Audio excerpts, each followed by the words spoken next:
పొత్తుల పోటీ ఇండిపెండెన్స్ తోటి సర్పంచ్ ఎన్నికల సందర్భంగా ఊహించని పొత్తులు, ఊహాకందని ఎత్తులు ప్రజల్ని ఆశ్చర్యపరుస్తున్నాయి.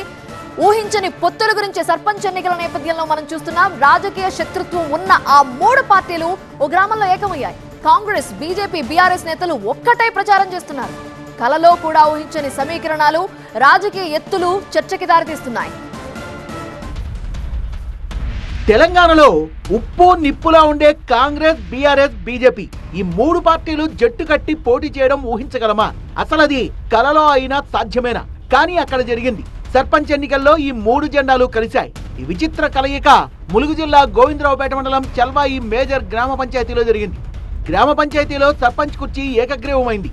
పంచాయతీలో ఉన్న 14 వార్డులకు గాను 11 ఏకగ్రీవమయ్యాయి. మిగిలిన 3 వార్డు స్థానాల్ని బీజేపీ, కాంగ్రెస్, బీఆర్ఎస్ మద్దతుదారులు ఒక్కో స్థానాన్ని పంచుకున్నారు. కానీ ఈ 3 స్థానాల్లో కూడా అనూహ్యంగా స్వతంత్ర అభ్యర్థులు రంగంలోకి దిగారు. దీంతో ఎన్నిక అనివార్యంగా మారింది. కేముంది, స్వతంత్ర అభ్యర్థులపై ప్రధాన రాజకీయ పార్టీలు సమరానికి దిగాయి. కాంగ్రెస్, బీజేపీ, బీఆర్ఎస్ జెండాలు ఏకమయ్యాయి. ఏకగ్రీవంగా సర్పంచ్ ఎన్నుకోవడం జరిగింది. ఆ తర్వాత మా గ్రామంలో 14 వార్డులు మేమందరం వివిధ పార్టీల వాళ్ళం ఏకగ్రీవంగా చేసుకోగా, ఎవరైనా కానీ రివల్గా వేస్తే వాళ్లకు ఈ 3 పార్టీల వాళ్ళని కలిసి వాళ్ళను ఓడించడానికి ముందుగానే నిర్ణయించుకున్నాం. ఆ క్రమంలోనే 3 వార్డులు వేయడం జరిగింది. దాని మీద మేమందరం కలిసి 3 పార్టీల వాళ్ళను ఆ రిబల్స్ అభ్యర్థిని ఓడించాలని తిరుగుతున్నాము.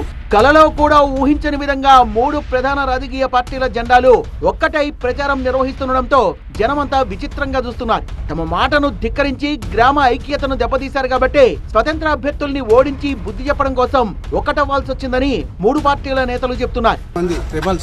3 వార్డులు రిబల్స్ గా వేయడం జరిగింది. దానివల్ల అందరం కృషి చేసి విలేజ్ కోసం అన్ని పార్టీలు ఏకమై వాళ్ళను ఓడించడం కోసం ప్రయత్నం చేస్తున్నాం. చల్వాయి అభివృద్ధి ధ్యేయంగా అన్ని పార్టీలతో కలిసి ముందుకెళ్లడానికి మా వంతుగా బీఆర్ఎస్ పార్టీ, బీజేపీ, కాంగ్రెస్ అధ్యక్షుల వారి కృషితోటి ముందుకెళ్తాం.